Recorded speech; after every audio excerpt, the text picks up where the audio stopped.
ओम नमोरियंताणम नमो सिद्धाणम नमो आर्याणम नमो वज्रायाणम नमो लोहे सवसाहुणम मंगलम भगवान वीरो मंगलम गौतमो गणी मंगलम कुंद कुंदार्यो जैनधर्मोस्तु मंगलम। ओंकार बिंदु संयुक्तम नित्यं जायन्ति योगिनः कामदं मोक्षदं चैव ओंकाराय नमो नमः। अहोपकार जिनवर्णो कुंदनो ध्वनि दिव्यनो जेना कुंद ध्वनि आप्या अहो आ गुरु कहाननो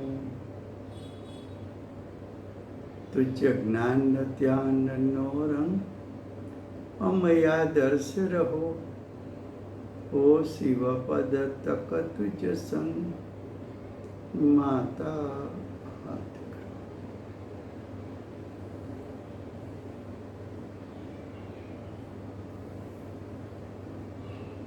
आज 10 लक्षण धर्म का 10वां दिन, जिसको उत्तम ब्रह्मचर्य धर्म के रूप में मनाया जाता है।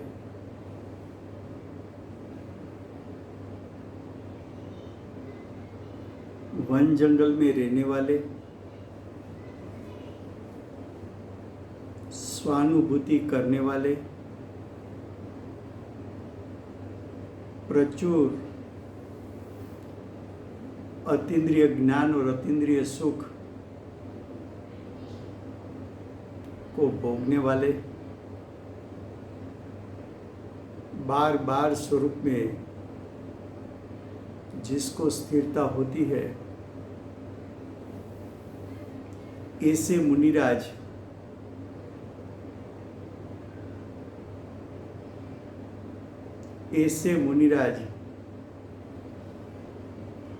उसकी भूमिका में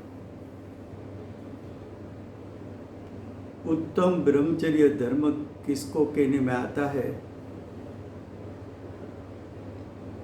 वो बात पद्मनंदी आचार्य ने पद्मनंदी पंचविंशति शास्त्र में 104 गाथा में वर्णन किया है। उस पर सम्यक दर्शन ज्ञान चारित्र जिसकी दशा में प्रकट हुआ है, ऐसे अध्यात्म मूर्ति कांजी स्वामी ने पद्मनंदी पंचविंशति के आधार पर 10 लक्षण धर्म का स्वरूप प्रवचन के रूप में दिया है। वहाँ ब्रह्मचर्य, ब्रह्म का अर्थ है आत्मा का स्वभाव, ब्रह्म का अर्थ है आत्मा का शुद्ध स्वभाव। ब्रह्मचर्य शुद्ध स्वभाव की चर्या, शुद्ध स्वभाव में खेलना, शुद्ध स्वभाव में रमणता करना, शुद्ध स्वभाव का वेदन करना, शुद्ध स्वभाव का स्वसंवेदन करना, अपने स्वभाव की मर्यादा में रहना, स्वभाव से च्युत नहीं होना, उसको अध्यात्म अपेक्षा से उसको वितराग मार्ग में उत्तम ब्रह्मचर्य धर्म कहने में आता है।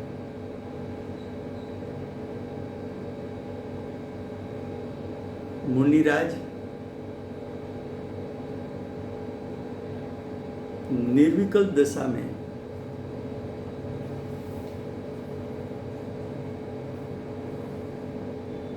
पर से संग रहित असंगी ऐसे आत्म स्वभाव, उसमें स्थिरता की, अपने द्रव्य क्षेत्र काल भाव से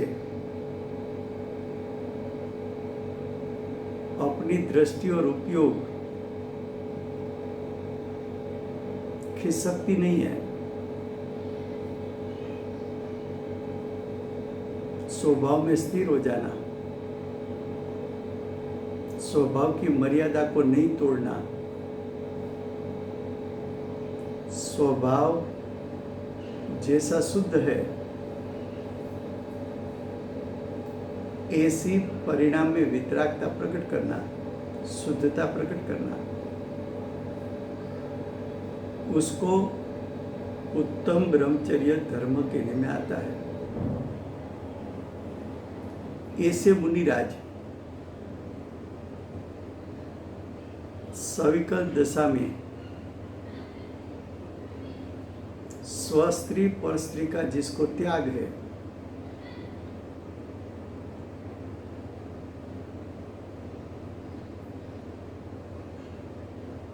पर स्त्री स्वस्त्री का त्याग सविकल्प दशा में उसको शुभराग रूप ब्रह्मचर्य कहने में आता है।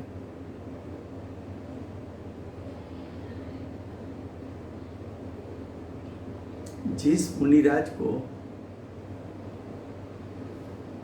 5 इंद्री और उसके विषय उसके प्रति राग छूट गया,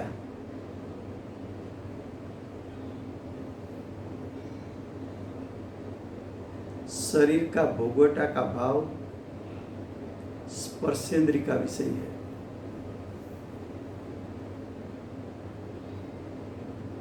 अज्ञानी जीव को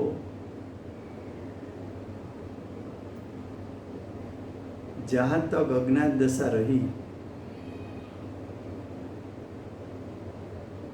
अनादि से अज्ञानी को वर्तमान तक अज्ञान दशा रही,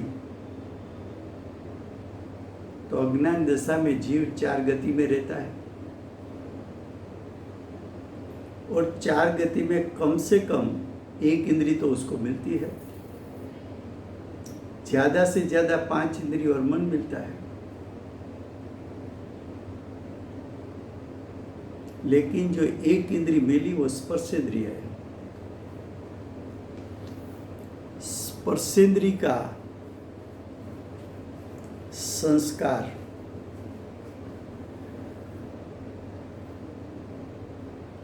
उसकी उंडप, वो संस्कार की उंडप अनादिकाल से है।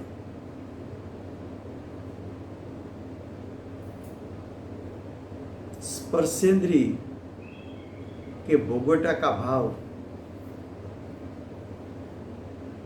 है अशुभ भाव, है पाप भाव, है हिंसा का कारण,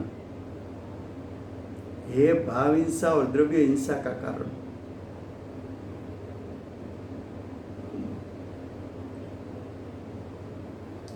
जब मुनिराज स्वभाव में लीन रहते हैं तो भोगवटा का भाव उत्पन्न नहीं होता।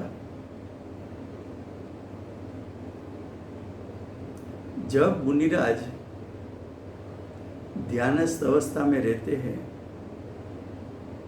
तो अतीन्द्रिय ज्ञान और अतीन्द्रिय सुख का भोगवटा मिलता है। इंद्रिय सुख का भोगवटा का भाव उत्पन्न ही नहीं होता। तो निर्विकल्प दशा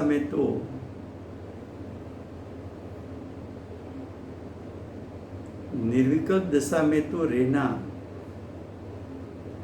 वो उत्तम ब्रह्मचर्य है। शरीर के प्रति लक्ष्य नहीं, स्पर्शेंद्री के प्रति लक्ष्य नहीं, स्पर्शेंद्री के विषय, बाह्य विषय, भोगवटा का भाव, स्त्री के भोगवटा का भाव, वो तो निर्विकल्प दशा में उत्पन्न ही नहीं होते।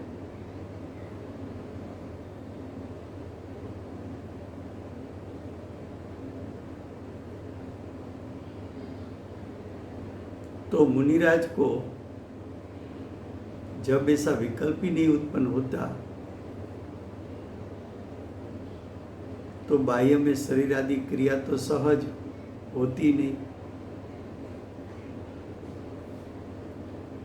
मुनिराज विकल्प में आए तो ब्रह्म स्वरूप आत्मा का जो स्वसंवेदन हुआ है वो अनुभव के चिंतन में शरीर तरफ लक्ष्य नहीं जाता, इंद्रियों के प्रति लक्ष्य नहीं जाता और इंद्रिय के विषयों के प्रति लक्ष्य नहीं जाता। तो सविकल्प दशा में भी मुनिराज ब्रह्मचारी है।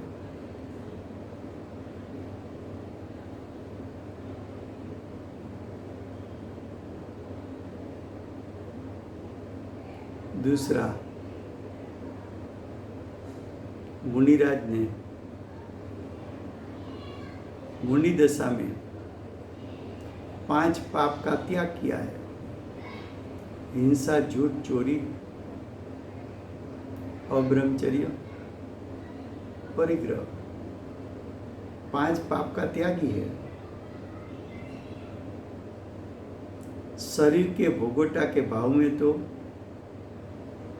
भाव हिंसा और द्रव्य हिंसा दोनों होती है, लेकिन जिसको अशुभ भाव का त्याग होता है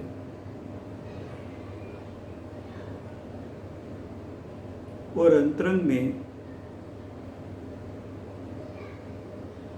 अशुभ भाव छूट गया है, तो अशुभ भाव छूट गया तो अशुभ का निमित्त पाके जो शरीर की क्रिया होती है, अंदर से भाव उत्पन्न नहीं हुआ तो शरीर की क्रिया भी नहीं होती, क्योंकि अंतरंग भाव और बाह्य शरीर की क्रिया दोनों के बीच में निमित्त नैमित्तिक संबंध है। लेकिन मुनि दशा में तो ये पाप भाव छूट गया है।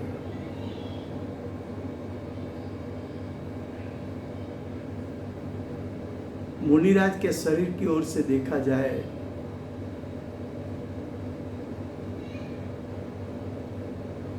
तो जिसको शरीर के प्रति ही मोह गल गया, स्वयं के शरीर का भी मोह गल गया, तो स्त्री के शरीर के प्रति राग कहां से उत्पन्न होगा?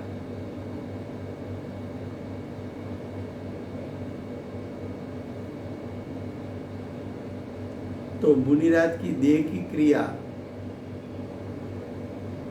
मुनिराज देह के प्रति उदासीन हो गए हैं, देह के प्रति उदासीन हो गए हैं।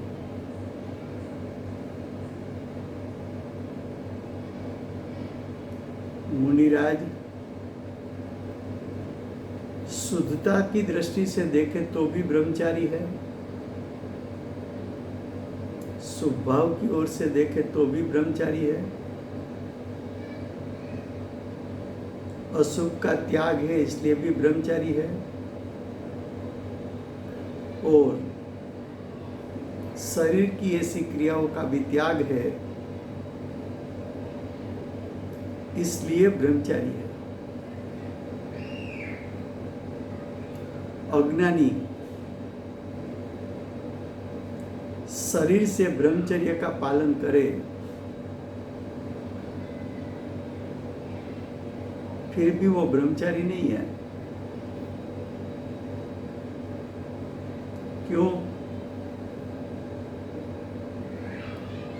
जिसको आत्मा के भान बिना, आत्मा के अनुभूति बिना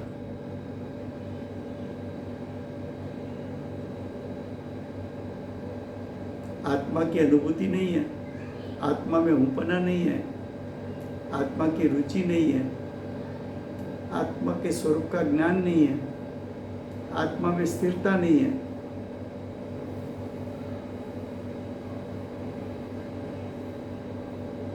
वो ऐसा मानता है कि शरीर की क्रिया मैं कर भी सकता हूँ, छोड़ भी सकता हूँ। तो शरीर की क्रिया का कर्तापना का भाव वही मिथ्यात्व है।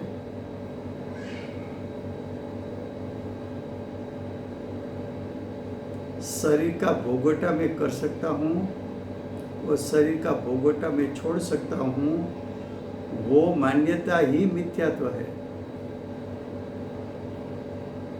उसकी दशा में मोह राग द्वेष उत्पन्न होता है। मोह राग द्वेष उत्पन्न करना वही अध्यात्म अपेक्षा से अब्रह्मचर्य है। क्यों? तू तेरे आत्म स्वभाव में नहीं रहा, तेरी लक्ष्मण रेखा में नहीं रहा।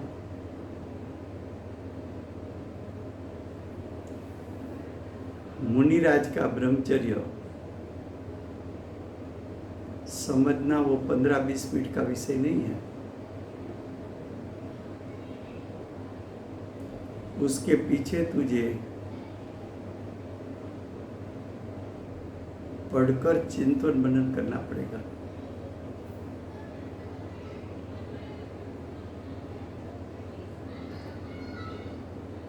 अंतरंग से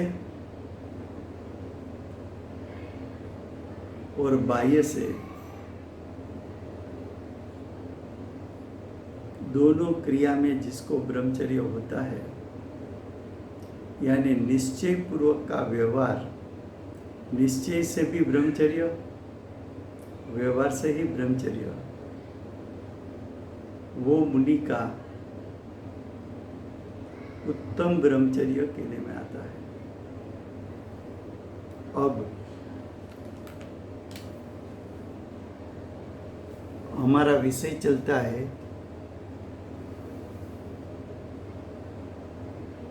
समयसार, उसका परिशिष्ट अधिकार। कुंदकुंदाचार्य देव के बाद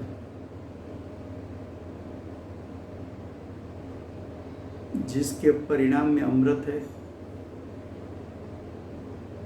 जिसके भाव में अमृत प्रगटा है और जिसकी वाणी भी अमृतमयी है, ऐसे एक अमृत चंद्राचार्य देव कुंदकुंदाचार्य देव के बाद 1000 साल बाद हुए।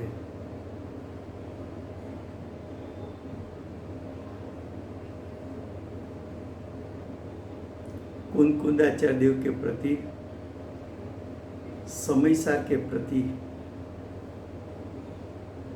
भक्ति भाव होने से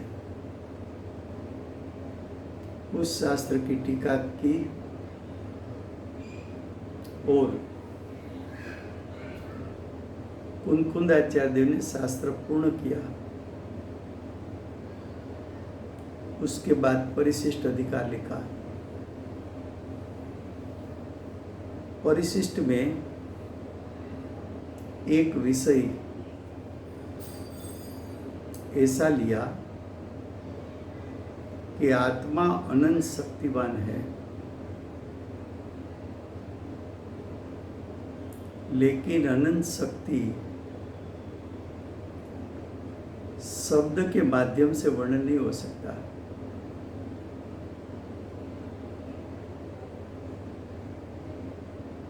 तो आचार्य भगवान ने उसके आत्मा के अनुभव के माध्यम से स्वयं की आत्मा का स्वरूप जान के प्रयोजनभूत और शब्द में वर्णन हो सके ऐसी 47 शक्ति का वर्णन किया।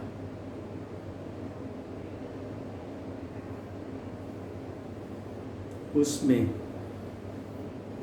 जीवत्व शक्ति, चेती शक्ति, दर्शी शक्ति, ज्ञान शक्ति, सुख शक्ति और वीर्य शक्ति, 6 शक्ति का वर्णन हुआ है।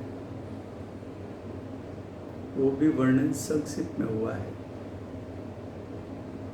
47 शक्ति का विषय कम से कम 100 घंटे का है।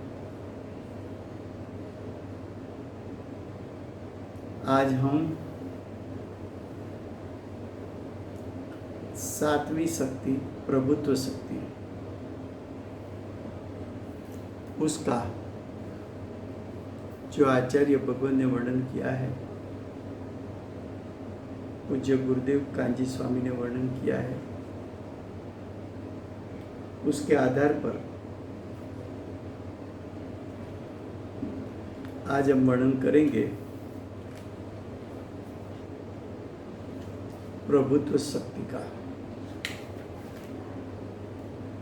प्रभुत्व शक्ति की परिभाषा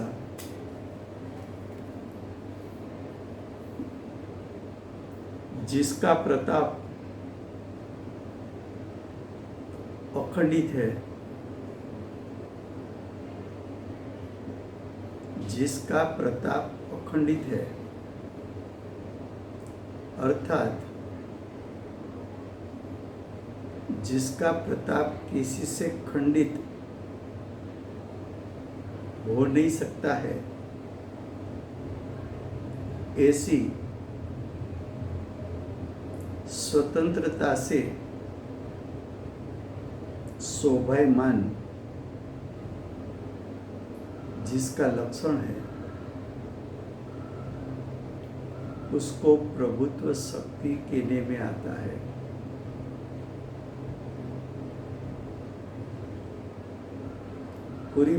पूरी परिभाषा में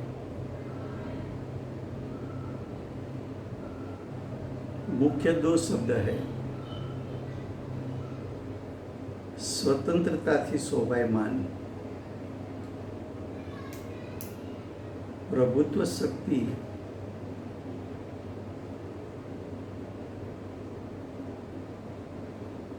उसका लक्षण स्वतंत्रता थी शोभायमान। अब देखो, प्रभुत्व शक्ति के लिए दूसरे शब्द प्रयोग भी होते हैं। प्रभुत्व शक्ति को ईश्वर शक्ति भी कहते हैं, परमेश्वर शक्ति भी कहते हैं, उसको प्रभुत्व गुण भी कहते हैं। प्रभुत्व शक्ति को आत्मा में अभेद करके उसको चैतन्य प्रभु भी कहने में आता है।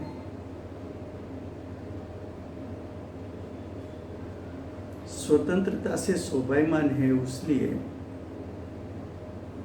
उसको चैतन्य चक्रवर्ती भी कहने में आता है।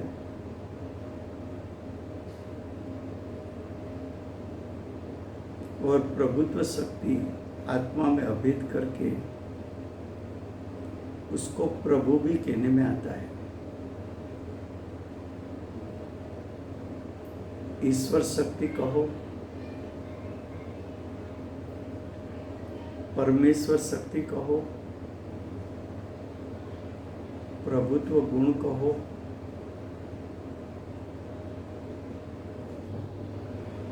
चैतन्य चक्रवर्ती कहो, कि प्रभुत्व शक्ति को अभेद करके आत्मा को प्रभु कहो।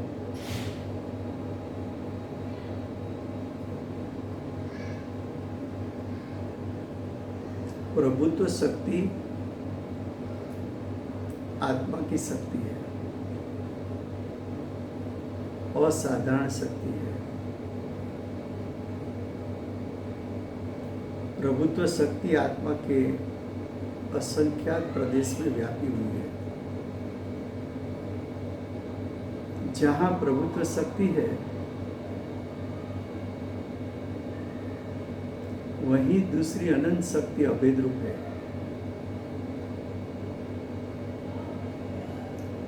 जिस प्रकार ज्ञान शक्ति आत्मा का लक्षण है, उसी प्रकार प्रभुत्व शक्ति भी आत्मा का एक लक्षण है। जिस प्रकार ज्ञान शक्ति के माध्यम से प्रयोजन सिद्ध करने के लिए विनायक को ग्रहण किया जाता है, उसी प्रकार प्रभुत्व शक्ति के माध्यम से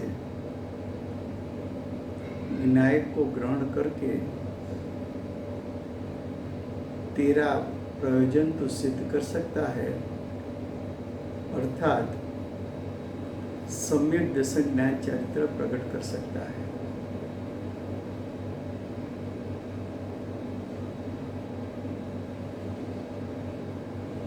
प्रभुत्व शक्ति एक प्रकार का गुण है, स्वभाव है।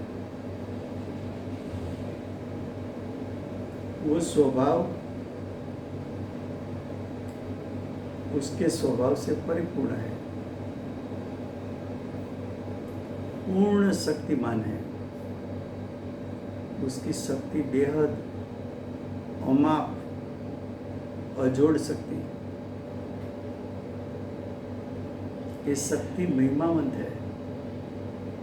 जिस प्रकार दूसरी शक्ति महिमावंत है, उसी प्रकार ये शक्ति भी महिमावंत है।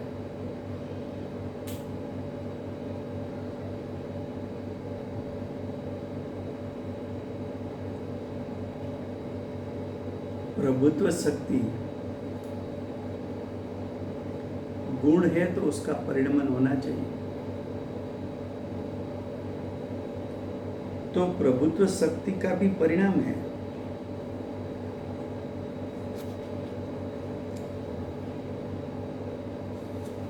प्रभुत्व शक्ति के लिए अर्थघटन किया कि जिसका प्रताप यानी प्रभुत्व शक्ति का प्रताप, प्रभुत्व शक्ति का प्रताप का अर्थ है प्रभुत्व शक्ति के कारण आत्मद्रव्य स्वतंत्र है।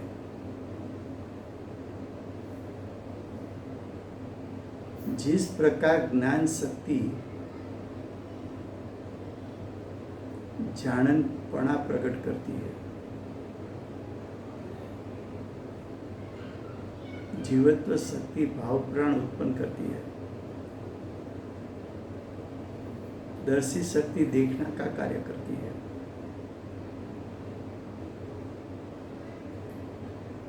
सुख शक्ति अतीन्द्रिय सुख को प्रकट करती है, वीर्य शक्ति जैसा स्वभाव है उसके शक्ति रूप सामर्थ्य को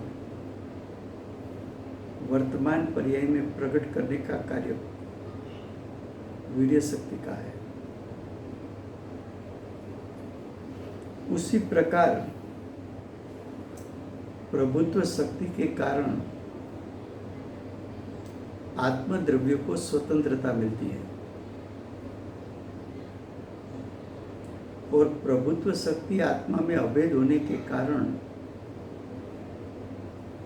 आत्मद्रव्य स्वभाव से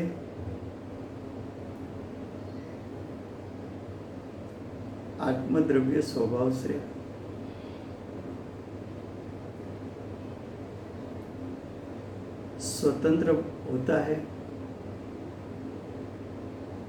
उसके एक एक गुण स्वतंत्र, उसकी एक एक पर्याय स्वतंत्र।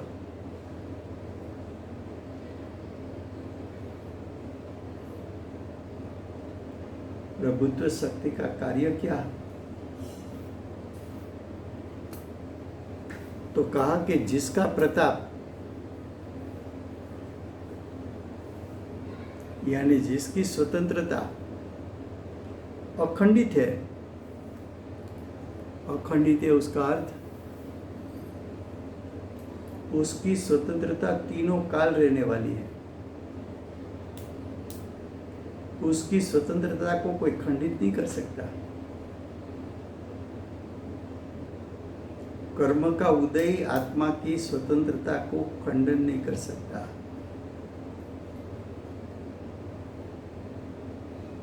कर्म का उदय आत्म स्वभाव को परालंबी नहीं कर सकता। निमित्त है इसलिए कार्य होगा, ऐसी पराधीनता आत्मा को नहीं है। क्यों नहीं है? तो कि आत्मा में प्रभुत्व नाम की शक्ति है। द्रव्य स्वभाव स्वतंत्र, क्योंकि प्रभुत्व शक्ति उसमें अभेद है।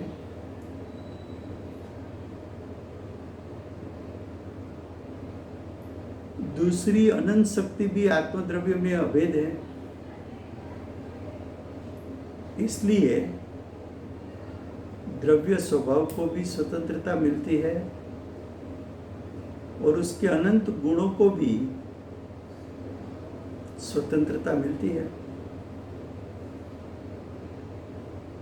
और उसकी प्रकट होती हुई एक समय की पर्याय भी स्वतंत्र और निरपेक्ष उसके स्वसमय प्रत्येक पर्याय का अपना अपना स्वसमय है। वो अपने अपने स्वसमय पर प्रकट होती है। उसका एक कारण पर्याय स्वतंत्र है।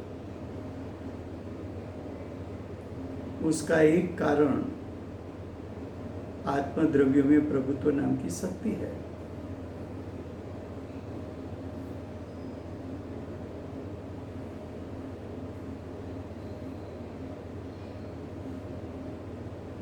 प्रभुत्व शक्ति के कारण आत्मा स्वतंत्र कहो या स्वाधीन कहो, दोनों बात एक है। स्व के अधीन है, पर के अधीन नहीं है। पर के अधीन हुआ तो परतंत्र बन गया। प्रभुत्व शक्ति त्रिकाल है और प्रभुत्व शक्ति तीनों काल आत्मद्रव्य में अभेद रहती है। प्रभुत्व शक्ति का नाश नहीं हो सकता।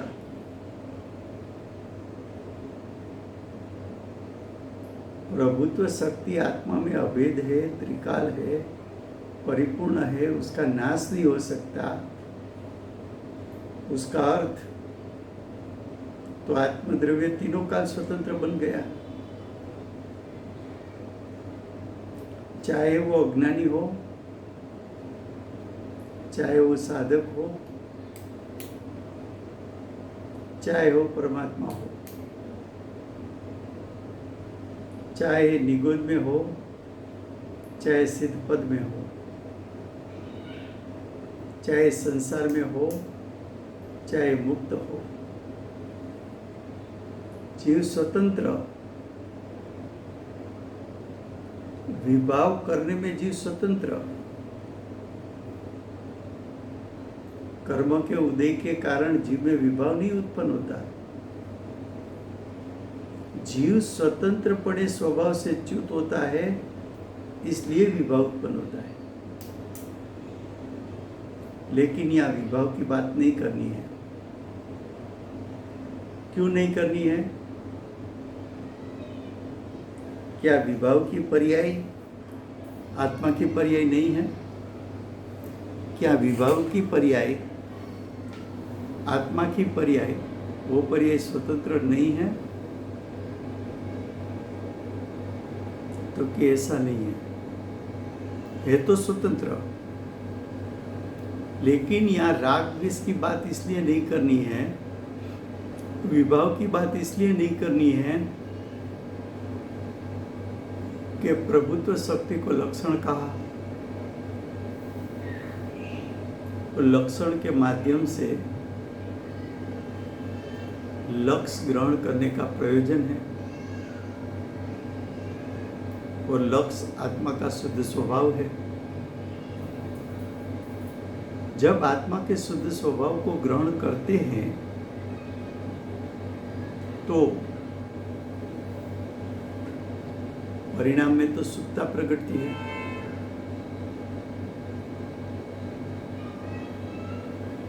तो प्रभुत्व शक्ति के माध्यम से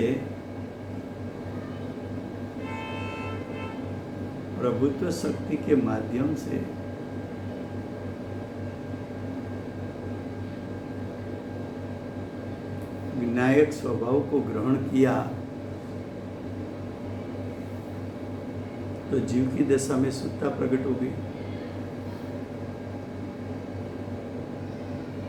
जो शुद्ध परिणाम प्रकट हुए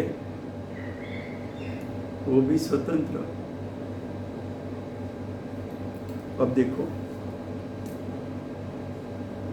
आगे परिभाषा में क्या कहा, जिसका प्रताप अखंडित है, जिसकी स्वतंत्रता तीन काल में खंडित नहीं होती, उसका विस्तार करके कहा कि जिसका प्रताप अखंडित है। उसका अर्थ क्या? तो कि किसी से खंडित,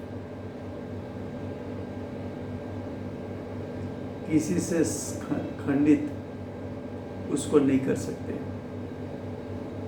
पर द्रव्य से खंडित नहीं कर सकते, निमित्त से खंडित नहीं कर सकते।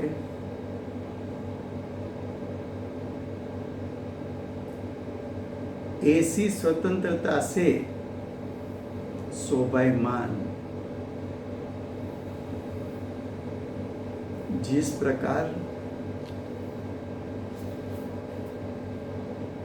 ऑर्नामेंट पहनने से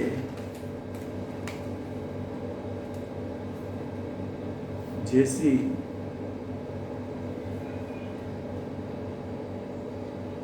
ऑर्नामेंट पहनने से शरीर शोभायमान लगता है, उसी प्रकार प्रभुत्व शक्ति के कारण जो स्वतंत्रता मिलती है, वो स्वतंत्रता से शोभायमान आत्मद्रव्य है। प्रभुत्व शक्ति तीनों काल आत्मा को स्वतंत्रता अर्पित करती है। प्रभुत्व शक्ति का चिंतन करने से जीव की दशा में जो दरिद्रता है,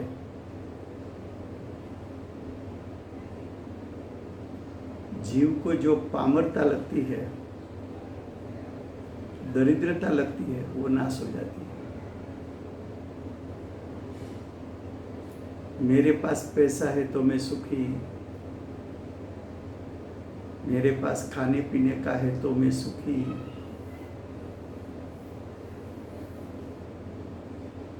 मेरे पास सत्ता है तो मैं सुखी।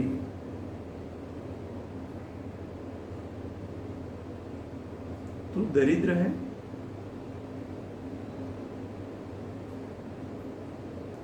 तू धन रहित है। अनंत शक्ति वो तेरी लक्ष्मी है। तू दरिद्र कहाँ है?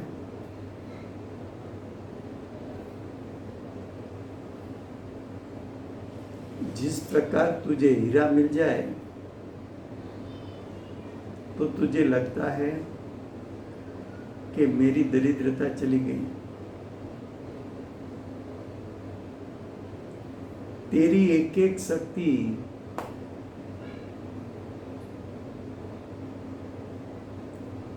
चैतन्य मणि है। तेरी एक एक शक्ति कल्पवृक्ष है।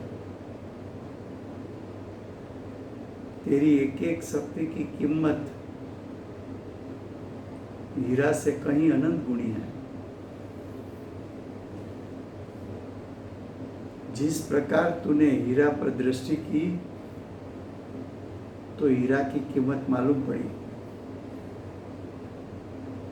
एक बार तेरी चैतन्य शक्ति जो अनंत प्रकार की है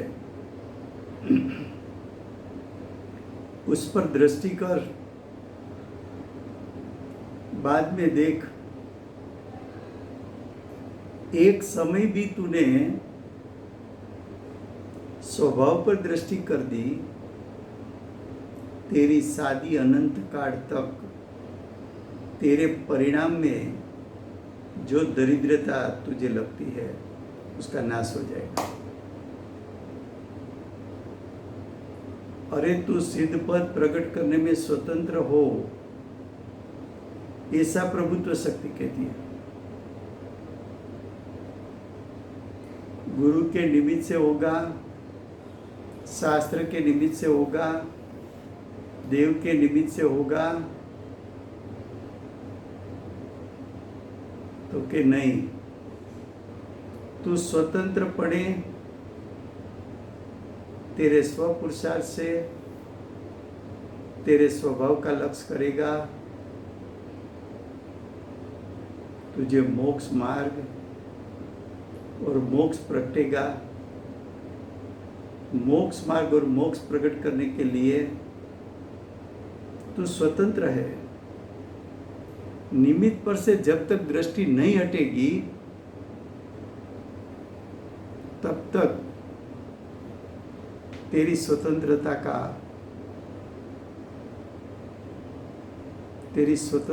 का भान तुझे नहीं होगा।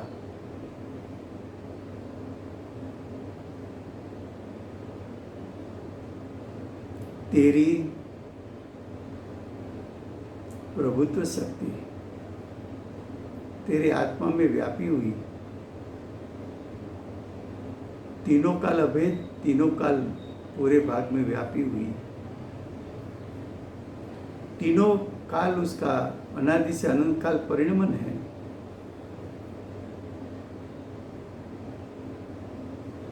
उसका परिणमन स्वतंत्रता से शोभायमान करने के लिए है।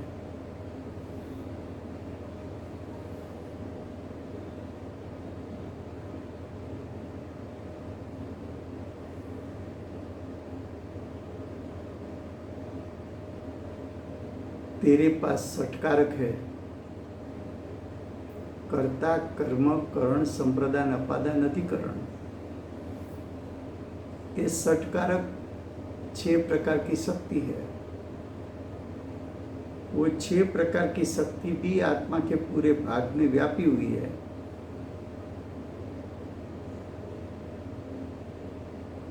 वो 6 कारक जो आत्म स्वभाव में व्यापे हुए हैं, वही आत्म स्वभाव में प्रभुत्व शक्ति भी व्यापी हुई है।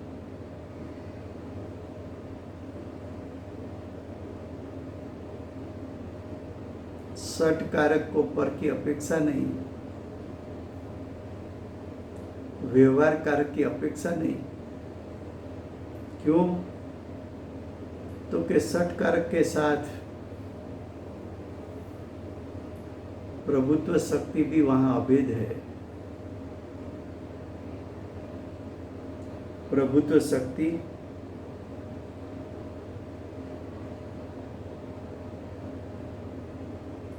तुझे तेरी पामरता छुड़ाकर,